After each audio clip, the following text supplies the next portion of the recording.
ഇന്ന് ഓഗസ്റ്റ് 15 ഇന്ന് സ്വാതന്ത്ര്യ ദിനാഘോഷങ്ങൾ നമ്മളുടെ സ്കൂളുകളിൽ നടന്നു.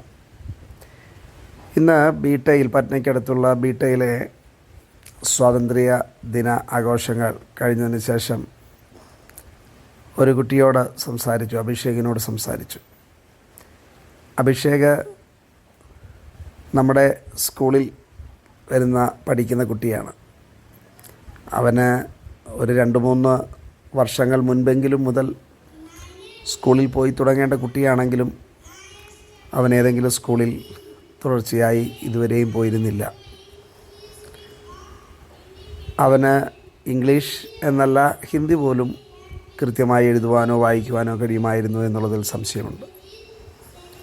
ഇന്നവനൊരു ചെറിയ പ്രസംഗം ഇംഗ്ലീഷിൽ നടത്തി. അത് അത്ഭുതപ്പെടുത്തുന്ന ഒരു കാര്യമായിരുന്നു. വലിയ തെറ്റുകളില്ലാതെ അവൻ ആ ചെറിയ പ്രസംഗം, ഭാരതത്തിൻ്റെ സ്വാതന്ത്ര്യ ദിനവുമായി ബന്ധപ്പെട്ട ആ പ്രസംഗം അവൻ നടത്തി. അവൻ വളരെ പരിശ്രമിച്ചു. അവനേക്കാൾ കൂടുതൽ പരിശ്രമിച്ചത് അവൻ്റെ ടീച്ചറാണ്, പിൻസി ടീച്ചർ. അവൻ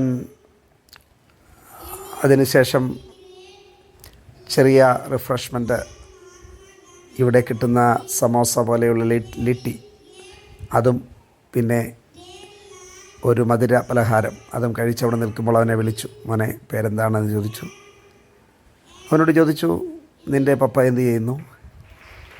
അവൻ എന്തോ പറഞ്ഞപ്പോൾ വീണ്ടും ഞാൻ ചോദിച്ചു, എന്താ നീ പറഞ്ഞത്? അവൻ പറഞ്ഞു, പപ്പ ഓത്തോ പകലാകെയ എന്ന് പറഞ്ഞാൽ എൻ്റെ പപ്പയ്ക്ക് സുഖമില്ല, മാനസിക രോഗിയാണ്. അവൻ പറഞ്ഞതിൻ്റെ അർത്ഥം എൻ്റെ പപ്പയ്ക്ക് ഭ്രാന്താണ് എന്നാണ്.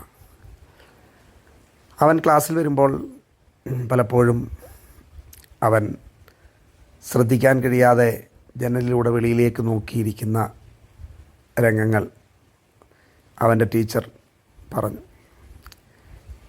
അവൻ്റെ പിതാവിനെ പറ്റിയും മാതാവിനെ പറ്റിയും ഒക്കെയുള്ള ചിന്തകളായിരിക്കും. പിതാവിന് ജോലി ചെയ്യുവാൻ കഴിവില്ലാത്തപ്പോൾ പിന്നെ മാതാവ് എന്ത് ചെയ്യുന്നു? വീട്ടിലുണ്ട്. ഇവനെപ്പോലെയുള്ള ചെറിയ കുഞ്ഞുങ്ങൾ.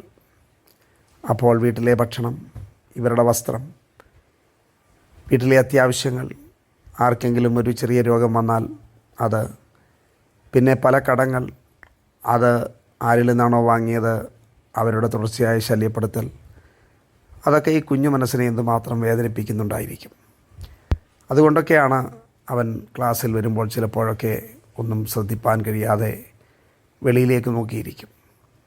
അപ്പോൾ ടീച്ചർ അവനെ വീണ്ടും പ്രോത്സാഹിപ്പിച്ച് അങ്ങനെ കഷ്ടപ്പെട്ടവനെ പഠിപ്പിച്ച് അവൻ ഇംഗ്ലീഷിൽ ജീവിതത്തിൽ ആദ്യമായി ഒരു സ്റ്റേജിൽ നിന്നുകൊണ്ട് അവൻ ഇംഗ്ലീഷിൽ പ്രസംഗിച്ചു. എത്ര മനോഹരമായിരുന്നു അത്!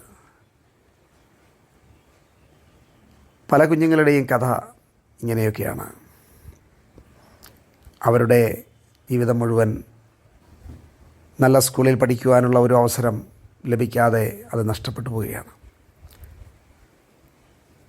അവരെ എന്തെങ്കിലും നമുക്ക് എങ്ങനെയെങ്കിലും സഹായിക്കാൻ കഴിയുമോ?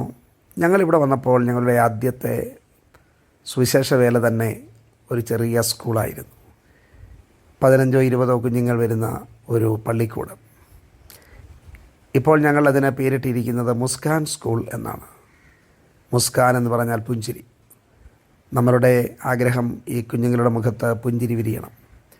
ജനലിലൂടെ ആകാശത്തിലേക്ക്, അനന്തതയിലേക്ക് നോക്കി ഉത്തരങ്ങളില്ലാത്ത അനേക ചോദ്യങ്ങൾ മനസ്സിൽ പേറി നടക്കുന്ന, ആരോടും പറയുവാനില്ലാത്ത അഭിഷേകിനെ പോലെയുള്ള കുഞ്ഞുങ്ങളുടെ മുഖത്ത് ഒരു പുഞ്ചിരി വിരിഞ്ഞാൽ, മോനെ നീ നന്നായി പ്രസംഗിച്ചു എന്ന് പറഞ്ഞപ്പോൾ അവൻ്റെ മുഖത്ത് ഒരു പുഞ്ചിരി വിരിയുന്നത് കണ്ടു. ഞങ്ങൾ കുടുംബമായി ഇന്ന് ഈ മീറ്റിങ്ങിലുണ്ടായിരുന്നു, ഇന്ന് ഈ ആഘോഷത്തിൽ ഇവിടെ ഉണ്ടായിരുന്നു. എൻ്റെ മകൻ, അവൻ ആർക്കിടെക്ചർ പഠിത്തം കഴിഞ്ഞു. അവൻ ഇതൊക്കെ കണ്ടിട്ട് പറഞ്ഞു, ഇതെത്ര വലിയ കാര്യമാണ് ഈ കുഞ്ഞുങ്ങൾക്ക് ഇങ്ങനെയൊരു ആത്മവിശ്വാസം പകർന്നു കൊടുക്കുവാൻ കഴിയുന്നത്. ഇവർക്ക് ഇങ്ങനെ പാടുവാനും നൃത്തം ചെയ്യുവാനും പ്രസംഗിക്കുവാനും ഒക്കെയുള്ള അവസരം ജീവിതത്തിൽ ഒരിക്കലും ആരും ഗവനിക്കാത്ത ആരും സഹായിപ്പാൻ കൂട്ടാക്കാത്ത ഏറ്റവും പിന്നോക്ക വിഭാഗങ്ങളിൽ നിന്നുള്ള ഈ കുഞ്ഞുങ്ങളെ ഇങ്ങനെ ഒന്ന് കൈപിടിച്ച് ഉയർത്തുവാൻ ശ്രമിക്കുന്നത് എത്രയോ വലിയ കാര്യമാണ് എന്ന് ഇത് കണ്ടപ്പോൾ അവൻ പ്രതികരിച്ചു. നമുക്ക് എന്തെങ്കിലും ചെയ്യുവാൻ കഴിയുമോ? ഞാൻ പറഞ്ഞതുപോലെ ഞങ്ങൾ ഏതാണ്ട് 20 കുഞ്ഞുങ്ങളുടെ ഇടയിലാണ് പ്രവർത്തനം തുടങ്ങിയത്. ഇന്ന് ഞങ്ങൾ പഠിപ്പിച്ച കുഞ്ഞുങ്ങളിൽ ചിലർ ഈ സ്കൂളിലെ തന്നെ കുഞ്ഞുങ്ങളെ പഠിപ്പിക്കുന്ന ഒരു കുട്ടി വിജയ്, അവൻ നമ്മളുടെ സ്കൂളിൽ പഠിച്ച് വളർന്ന് 12ാം ക്ലാസ്സിൽ 76% മാർക്കോടുകൂടെ പാസ്സായി. ഇപ്പോൾ അവൻ BCom പഠിക്കുന്നതോടൊപ്പം ഈ കുഞ്ഞുങ്ങളെ പഠിപ്പിക്കുകയാണ്. അവനിവരെ ഇംഗ്ലീഷ് പഠിപ്പിക്കുന്നു, അവനിവരെ കണക്ക് പഠിപ്പിക്കുന്നു, അവനിവരെ എങ്ങനെയാണ് നന്നായി ബിഹേവ് ചെയ്യേണ്ടത്, നല്ല സ്വഭാവ വിശേഷതകൾ എന്തൊക്കെയാണ്, അതൊക്കെ പഠിപ്പിക്കുന്നു. അവൻ്റെയും അപ്പൻ അവനെയും അവൻ്റെ അമ്മയെയും അവരേതാണ്ട് 1 വയസ്സോ മറ്റുമുള്ളപ്പോൾ ഉപേക്ഷിച്ച് പോയതാണ്. ദൈവത്തിൻ്റെ കൃപയാൽ നമ്മളോടൊപ്പമാണ് അവൻ വളർന്നത്. ആ 20 കുഞ്ഞുങ്ങളിൽ നിന്നും ഇന്ന് ദൈവത്തിൻ്റെ കൃപയാൽ ഏതാണ്ട് 3500 4000 ഒക്കെ കുഞ്ഞുങ്ങളെ, ഇതുപോലെയുള്ള കുഞ്ഞുങ്ങളെ പഠിപ്പിക്കുവാൻ ദൈവം നമ്മളെ സഹായിക്കുന്നു. ആ കുഞ്ഞുങ്ങൾക്ക് അക്ഷരം പറഞ്ഞു കൊടുക്കുവാൻ, വെളിച്ചം പകർന്നു കൊടുക്കുവാൻ, അവരെ മെയിൻ സ്ട്രീമിലേക്ക് തള്ളപ്പെട്ട ആ സ്ഥിതിയിൽ നിന്നും മുൻപോട്ടൊന്ന് കൈപിടിച്ച് വലിച്ച് കയറ്റിക്കൊണ്ടുവരുവാൻ, ഒന്ന് സ്നേഹിപ്പാൻ, ഒന്ന് തലോടുവാൻ, മോനെ നീയും മിടുക്കനാണ്, മിടുക്കിയാണ് എന്ന് പറയുവാൻ, നിന്നെ സ്നേഹിക്കുന്ന ഒരു ദൈവമുണ്ട് എന്ന് പറയുവാൻ, ആ ദൈവത്തെക്കുറിച്ച് പറഞ്ഞു കൊടുക്കുവാനുള്ള അവസരം. അത് വലിയ എഫർട്ടുള്ള ഒരു കാര്യമല്ല, ഒരു മനസ്സ് മതി. ധാരാളം പണച്ചിലവുള്ള ഒരു കാര്യമല്ല.